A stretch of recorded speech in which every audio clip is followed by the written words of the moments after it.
Blood. ഞാനും വരാം. ഇറങ്ങട്ടെ മോളെ. എന്നാ ശരി. ഈസേ, ഓ ദേവി ഇവിടെ വന്ന കാര്യം ഞാൻ ഇവളുടെ തള്ളിയോട് പറയും കേട്ടാ. പാവം മിനിഞ്ഞാന്ന് ഇവളുടെ കാര്യം പറഞ്ഞ് അവര് ഒരുപാട് കരഞ്ഞു. പറ്റുമെങ്കിൽ നീ ഈ പെണ്ണിനെ കൊണ്ട് ഒന്ന് കാണിക്കീസേ, പുണ്യം കിട്ടും. അതിപ്പം ദേവി ആ വീട്ടിൽ കയറ്റാൻ സമ്മതിക്കുന്ന ശാന്തടത്തേക്ക് തോന്നണ്ടാ? അതെ, ഇവൻ ഇവളെ വിളിച്ചോണ്ട് പോവാനും ആ രാഴം വെട്ടുകത്തി എടുക്കാനും എന്തിനാ വെറുതെ കരക്കാരെ കൊണ്ട് വീണ്ടും ഒരു തല്ലുണ്ടാക്കിക്കുന്നത്? അതും ശരിയാ. പാവം ആ തള്ളയ്ക്ക് ആഗ്രഹം വരാതെ ചാവാനായിരിക്കും തലയിലെടുത്ത്. ആ അപ്പൊ പിള്ളേ, ജോത്സ്യനെ കണ്ട് തീയതിയുമായിട്ട് ഞാൻ വീണ്ടും വരാം. ഇറങ്ങാണ് മോളെ.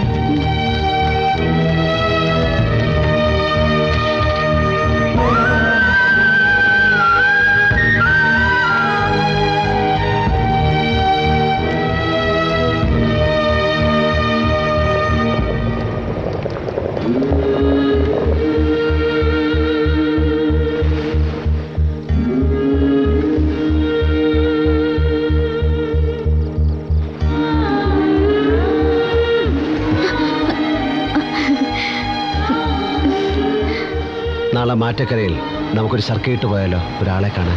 മാറ്റക്കരയിലോ? ആരെ കാണാൻ? നീ ഇപ്പോൾ ഓർത്ത് വിഷമിക്കുന്നില്ലേ? കൊതിയുണ്ടെങ്കിലും എന്നോട് പറയാതെ അടക്കി വെക്കുന്നില്ലേ? അതേ ആളിനെ കാണാൻ, നിന്റെ അമ്മയെ.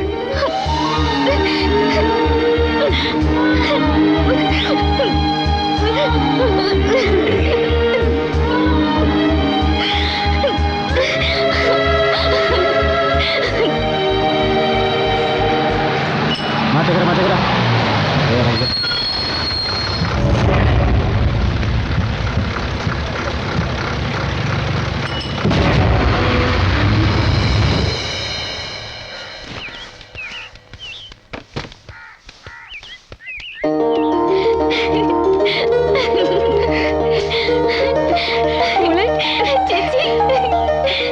ശാന്തിയെടുത്ത് പറഞ്ഞായിരുന്നു പുത്തൻകരയിൽ വെച്ച് നിന്നെ കണ്ടെന്ന്. സത്യത്തില് ഞാൻ വിശ്വസിച്ചില്ല കേട്ടാ. എന്നെ ഇപ്പൊ വിശ്വസിക്കാമല്ലോ. ഞാൻ തന്നെയാ ചേച്ചിയുടെ മുന്നിൽ പച്ച ജീവനോടെ നിൽക്കുന്നത്. രാജനല്ലേ ഇവിടെ? ഇന്ന് പണിയില്ല, ഇവിടെ ഉണ്ടായിരുന്നു. നിങ്ങളങ്ങോട്ട് വരുന്നത് കണ്ടായിരുന്നോ? പേടിക്കണ്ട, ഞാൻ വന്നത് അമ്മയെ കാണാനാ. കണ്ടിട്ട് ഇപ്പൊ തന്നെ പോയിക്കണം. വാ. നിക്കടി അവിടെ.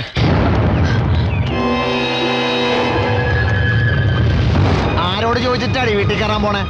ഇതേ നിന്റെ തന്തയുടെ വീടൊന്നുമല്ല കേട്ടാ, തോന്നും പോലെ കയറി ഇറങ്ങാൻ. നീ വെറുതെ പ്രശ്നം ഉണ്ടാക്കരുത്. പ്രശ്നം ഉണ്ടാക്കും. സ്വന്തം ചേട്ടന്റെ ചോരയ്ക്ക് കണക്ക് പറഞ്ഞവളാവള്. അങ്ങേര് ഉറങ്ങണ ഈ മണ്ണില് ഇവളുടെ കാല് പതിഞ്ഞ വെട്ടിയെറിയാൻ തയ്യാറായി തന്നെയാ ഞാൻ ഇവിടെ നിൽക്കണം. അതൊക്കെ കഴിഞ്ഞുപോയ കാര്യങ്ങളല്ലേ. ചെയ്ത കുറ്റത്തിന് അവള് ശിക്ഷ അനുഭവിക്കുന്നുണ്ട്. നോക്ക്, പരോള് കഴിഞ്ഞ് തിരിച്ചു പോകാൻ ഇനി 3-4 ദിവസമേ ഉള്ളൂ. അവളുടെ ഒരു ആഗ്രഹമാണ്. വയ്യാതെ കിടക്കുന്ന അമ്മയെ കണ്ടിട്ട് ഞാൻ തിരിച്ചു കൊണ്ടുപോയിക്കോളാം. നീ അതങ്ങ് പുത്തങ്കര പള്ളി പോയി പറഞ്ഞാൽ മതി കേട്ടോ. തകർത്ത് കളഞ്ഞ നായിന്റെ മോനെ, ഇവളുടെ തള്ളയെ കാണിച്ചു കൊടുക്കാൻ ഉറച്ചു തന്നെ വന്ന് തടക്കാമെങ്കിൽ തടക്കണം. നീ പോയി നിന്റെ തള്ളയെ കണ്ടിട്ട് പാടി ഓടി.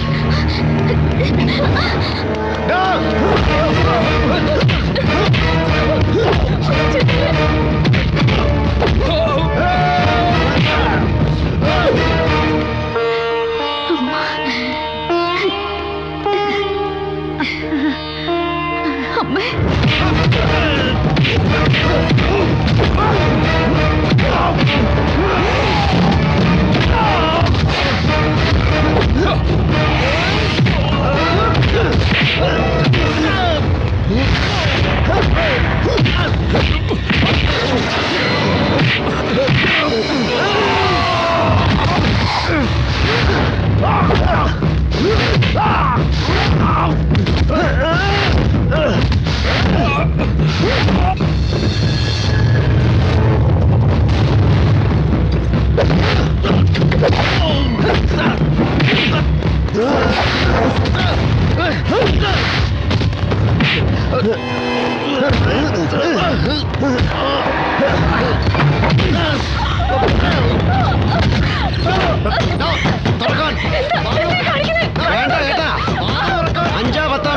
ഞങ്ങൾക്ക് തിരിച്ചു പോവാൻ. അതിൻ്റെ ഇടയിൽ നിന്റെ ഭർത്താവ് ചത്തൊന്നും പോവില്ല.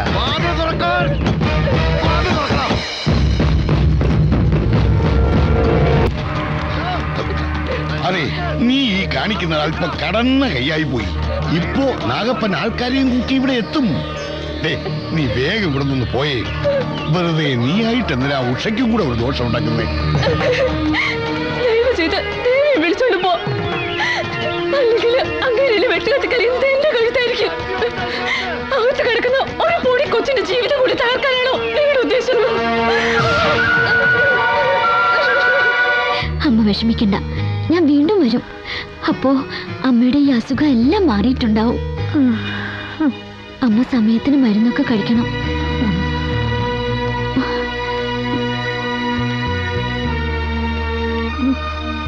സൂക്കേടൊക്കെ മാറിയിട്ട് പോയില്ല വാങ്ങിച്ച് തിന്നാനാ. പോവാം.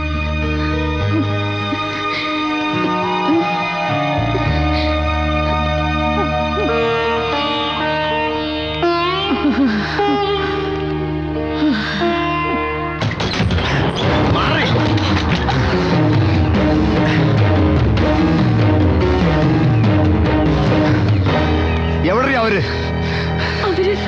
അവര് പോയി. കഴിവേറിയുടെ മോളെ, എന്നിട്ട് നീ നോക്കി നിന്നു അല്ലടി?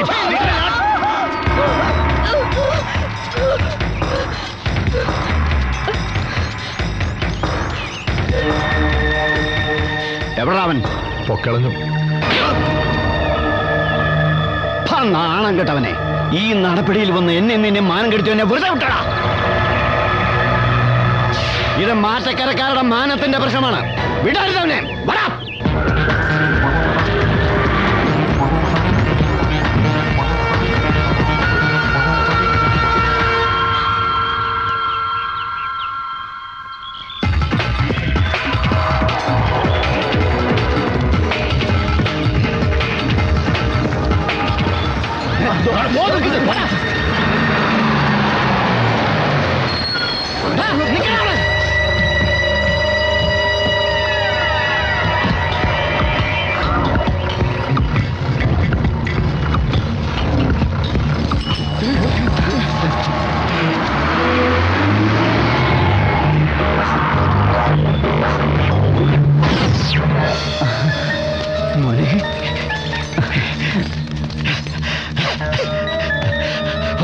വന്നു.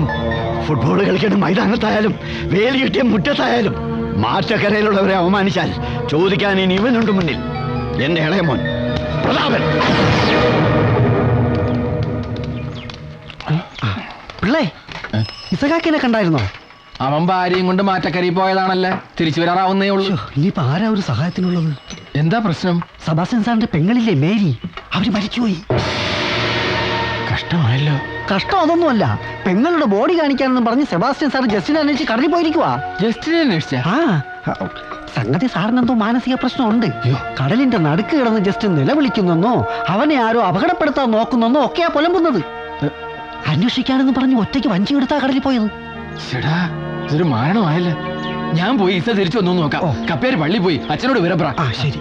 മലയാറ്റൂര് പോയി മുത്തപ്പനെ കണ്ട് അവിടുന്ന് നമ്മൾ മലയാറ്റൂർ നമ്മൾ ആദ്യം പോയതാണല്ലേ, അത് ഞാൻ മറന്നു. അപ്പൊ നമുക്കൊരു കാര്യം ചെയ്യാം, അവിടുന്ന് ജാമ്യാരെ. എന്താ ജാമ്യാരെ ഇപ്പൊ ഒരു വഴിമുടക്കം? വണ്ടി 40 മിനിറ്റ് ലേറ്റാ. സംഭവം ഇപ്പോഴെങ്ങാനും വരുവോ? വരാറായി.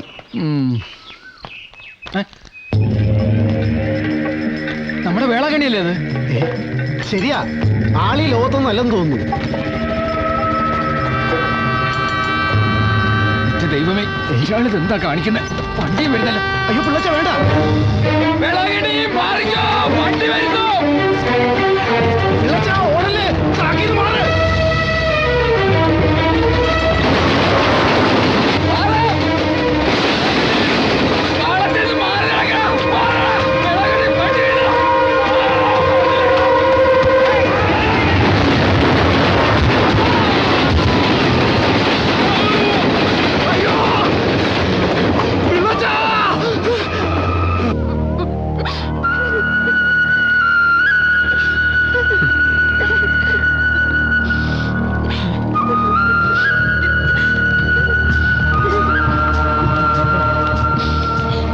എന്തായി? ഡോക്ടർ എന്താ പറഞ്ഞു? പുറത്തു വന്നിട്ടില്ല, ഞങ്ങൾ കാത്തു നിൽക്കുകയാണ്. ഡോക്ടർ, പിള്ളച്ചേട്ടന് തലയ്ക്കാണ് ക്ഷതമേറ്റിരിക്കുന്നത്. എത്രയും പെട്ടെന്ന് ഒരു ഓപ്പറേഷൻ വേണ്ടിവരും. കഴിയുമെങ്കിൽ നാളെയോ മറ്റന്നാളോ വലിയൊരു ബോംബെയിലോ കൊണ്ടുപോകുന്നതാണ് നല്ലത്. ഓപ്പറേഷൻ എന്ന് പറഞ്ഞാൽ ഇറ്റ്സ് എ മേജർ വൺ. ചിലപ്പോ 2-3 ലക്ഷം രൂപ ചിലവാക്കേണ്ടി വന്നേക്കാം.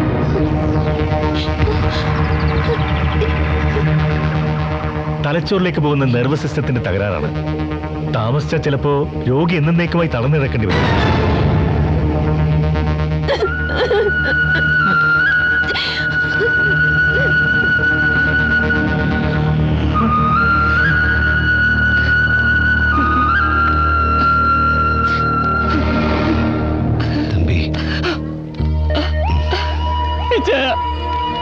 എന്റെ അച്ഛത്തെ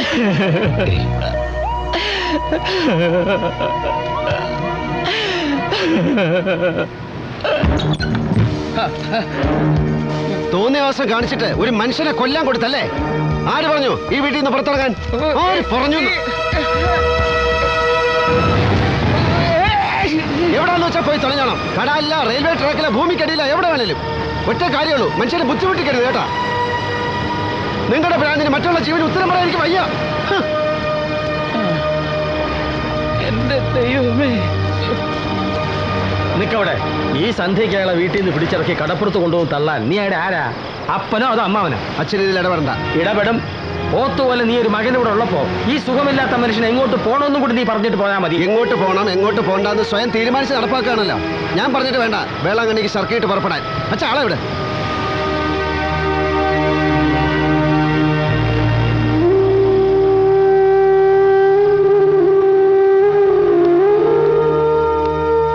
അപ്പനവിടെ പോയി അന്വേഷിക്കേ. വേളാങ്കണ്ണി ഇതേ അവിടെ ഉണ്ട്. മോള് പോയി കൂട്ടിക്കൊണ്ടുവാ. അതെ, സംഭവിക്കേണ്ട സംഭവിച്ചു കഴിഞ്ഞു. ആരും മനഃപൂർവ്വം ചെയ്തതൊന്നും അല്ലല്ലോ. ഇനി അതിനുള്ള പരിഹാരമാണ് നമ്മൾ കാണേണ്ടത്. എന്ത് പരിഹാരം? ഡോക്ടർ പറഞ്ഞ എന്താണെന്ന് അറിയാം അച്ഛന്? രൂപ 3 ലക്ഷം വേണം പിള്ളച്ചേട്ടനെ രക്ഷിക്കാൻ. അറിഞ്ഞു. ഞാനൊന്നിറങ്ങി കൈനീട്ടിയാൽ ഇടവകയെന്ന് 19,000 പിരിയും. ബാക്കി തരാൻ നമ്മുടെ മുമ്പിൽ മിസ്റ്റർ മേനോൻ ഒരാളേ ഉള്ളൂ. മേനോനോ? അതെ, വെസ്റ്റേൺ യൂണിയന്റെ പ്രൈസ് മണി. അവർ നടത്തുന്ന സൗഹൃദ മത്സരം മറ്റന്നാളാണ്. നമ്മളത് ജയിച്ചാൽ അന്ന് തന്നെ 5:30-ക്കുള്ള ട്രെയിനിന് ഉണ്ണിപ്പിള്ളയെ വെല്ലൂരേക്ക് അയക്കാം. നിന്റെ അപ്പൻ ഉണ്ടാക്കി വെച്ച പ്രശ്നങ്ങൾ തീരുകയും ചെയ്യും. എന്തു പറയുന്നു?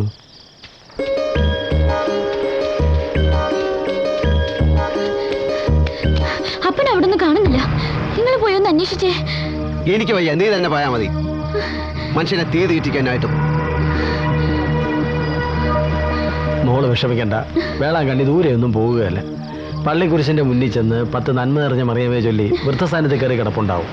പഴയ ചങ്ങാതികളൊക്കെ ഉണ്ടല്ലോ അവിടെ. നാളെ രാവിലെ ഞാൻ എത്തിച്ചോളാം. മോള് പോയി കിടക്കാൻ നോക്ക്. ഓ,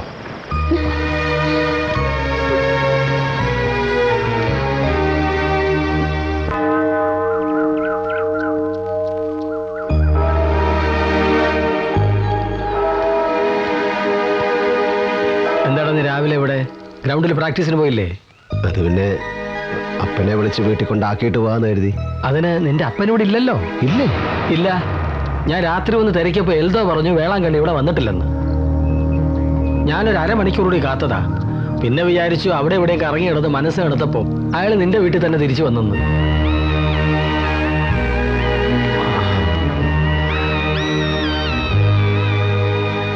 ഇന്നലെ നിന്റെ പ്രകടനം അല്പം കടന്നു പോയോന്നൊരു സംശയം. കൊച്ചു കൊച്ചു തമാശകൾക്ക് നിന്റെ ദേഷ്യമായി രസിച്ചിട്ടുണ്ടെങ്കിലും ഇന്നലെ അത് അല്പം കൂടിപ്പോയി. സ്വന്തം മോൻ തന്നെ ഉള്ളു വല്ലാതെ പൊള്ളിച്ചപ്പോ മുന്നിലുള്ളത് ആഴക്കടല. ഇനി വാശി പിടിച്ച് വല്ല കടുങ്കൈ ചെയ്യോ എന്റെ കർത്താവേ.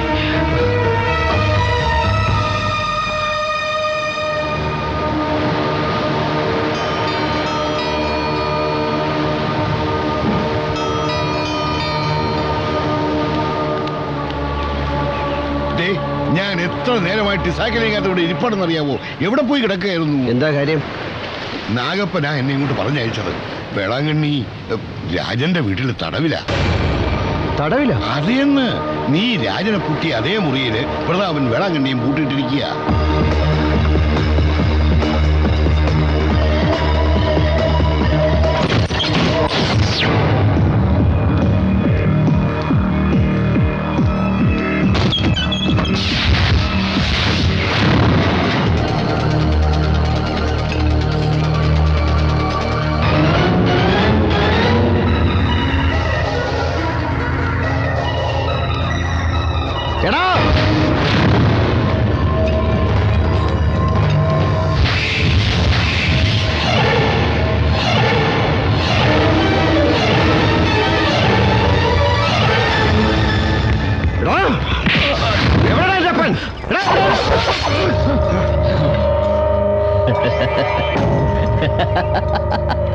അരെ ബേവക്കൂഫ്, ഇസഹാക്കിനെ പോലുള്ള ഒരു ഫുട്ബോൾ കളിക്കാരന് നിന്റെയൊക്കെ ആയുധങ്ങൾ വെറും പുല്ല, മനസ്സിലായോ? സമ്മർ സാൾട്ട് അടിച്ച് നിന്റെ ആ കളി ഒന്ന് കാണിച്ചു കൊടുക്കണ ഇസേ. 2 കിട്ടിയാലേ ഇവന്മാരൊക്കെ പഠിക്കും. കടലാമയുടെ മോനെ, എന്റെ അപ്പനെ നടുക്കെടുത്ത് വില പറഞ്ഞാൽ അബദ്ധം കാണിക്കരുത്. പ്രതാപന്റെ ദേഹത്ത് ചോര പൊടിഞ്ഞാലും നിന്റെ അപ്പന്റെ ശവശരീരമേ നിനക്ക് കിട്ടു കേട്ടാ. അതാലോചിച്ചിട്ട് മതി ആയുധം പ്രയോഗിക്കല്. അരെ വാ വാ, നീ ഇപ്പോഴും ഒരു കൊച്ചു തിമിംഗലമാണ് ദോസ്ത്. പക്ഷെ ആ തിമിംഗലത്തിനെ ചാട്ടുളി കയറ്റി തളയ്ക്കാനാ ഞങ്ങളുടെ തീരുമാനം. പണ്ട് ദേവിയെ തട്ടിക്കൊണ്ടുപോയി ചന്ദ്രേട്ടന്റെ കൊല നടത്തി. ഇപ്പൊ നിരന്തരമായി പന്ത് കളിച്ച് ഞങ്ങളെ തോൽപ്പിക്കുന്നു. ഇനിയെങ്കിലും ഞങ്ങൾക്ക് ആ നാണക്കേടൊന്ന് മാറ്റണം. അതിനാ വേളാങ്കണ്ണിയെ ഞങ്ങളിപ്പോ കാണാപ്പുറത്ത് ഒളിപ്പിച്ചിരിക്കുന്നതും. നാളെയാണ് വെസ്റ്റേൺ യൂണിയന്റെ സൗഹൃദ മത്സരം. അതിൽ ഞങ്ങൾക്ക് ജയിക്കണമെന്ന് ഈ നിൽക്കുന്ന പ്രതാപനാണ് എനിക്ക് പകരം കളിക്കാറിറങ്ങുന്നത്. പക്ഷേ ആ മത്സരത്തിൽ നീ കളിക്കാറിറങ്ങാൻ പാടില്ല. നടക്കില്ല രായപ്പാ. നാളെ ഞങ്ങൾ ഇറങ്ങുന്നത് വെറും ഒരു വിജയത്തിന് വേണ്ടി മാത്രമല്ല കേട്ടാ, അതിനൊരു മനുഷ്യ ജീവന്റെ വിലയുണ്ട്. അറിയാൻ മോനെ ഇസഹാക്കെ, അതുകൊണ്ടാണ് ഞങ്ങൾ ഇങ്ങനെ ഒരു കൊളുത്തം ഉണ്ടാക്കി വെച്ചിരിക്കുന്നതും. നോക്ക്, ഇത് ഞങ്ങളുടെ അഭിമാന പ്രശ്നമാ. 7 സ്റ്റാർ ജയിച്ചാൽ നിന്റെ വീട്ടിൽ വേളാങ്കണ്ണി ജീവനോടെ നടന്നു വരും. ജയിച്ചില്ലെങ്കിൽ കിട്ടുന്ന ശവമായിട്ടാ, കൊട്ടാലിൽ പൊങ്ങുന്ന ശവമായിട്ട്. ഇനി നിനക്ക് തീരുമാനിക്കാം.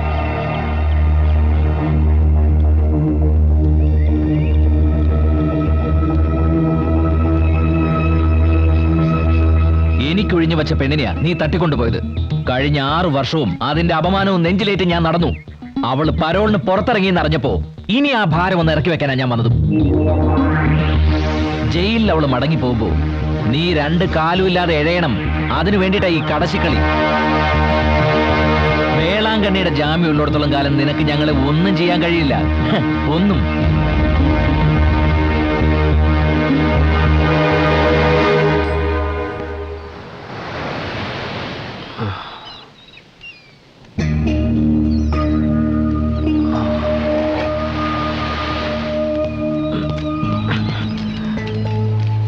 വേളാങ്കണ്ണി എവിടെ? അപ്പം നാളെ വൈകിട്ട് എത്തിക്കൊള്ളു. നിക്ക്, നിന്റെ അപ്പം നാളെ വൈകിട്ട് വരും. പക്ഷെ അയാൾ കാരണം ജീവച്ഛവമായ തമ്പിയുടെ അച്ഛനെ നാളെ വെല്ലൂർക്ക് കൊണ്ടുപോകണം.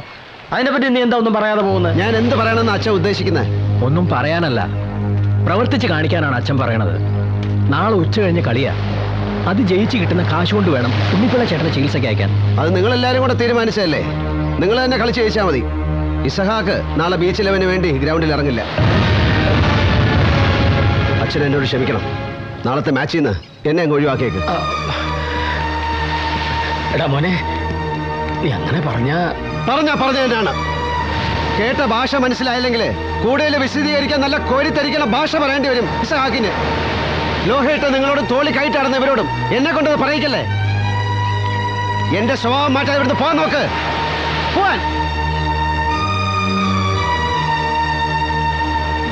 ശരി, എങ്കിൽ നിങ്ങളെല്ലാരും കൂടെ ഇവിടെ നിൽക്കുക കേട്ടാ. ഞാൻ പൊയ്ക്കോളാം പുറത്തേക്ക്.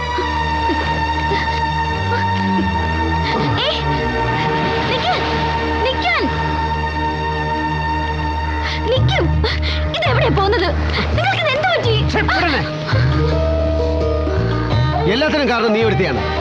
മാനം മര്യാദയ്ക്ക് വീട്ടിലിരിക്കാതെ തള്ളെ കാണാൻ ഇറങ്ങി പോയിട്ട് നമ്മളിവിടെ ഉണ്ടായിരുന്നെങ്കിൽ അപ്പൻ ഇറങ്ങി പോയിരുന്നോ? ഉണ്ണിപ്പിള്ളയ്ക്ക് അപകടം വരുമായിരുന്ന? ഞാൻ എന്റെ അപ്പനെ കടലിൽ കൊണ്ട് കളഞ്ഞ് ഗതി കിട്ടാതെ അലഞ്ഞ്. എല്ലാത്തിനും കാരണം നീ ഒരുത്തിയാ. നീ ഒറ്റ ഒരുത്തി.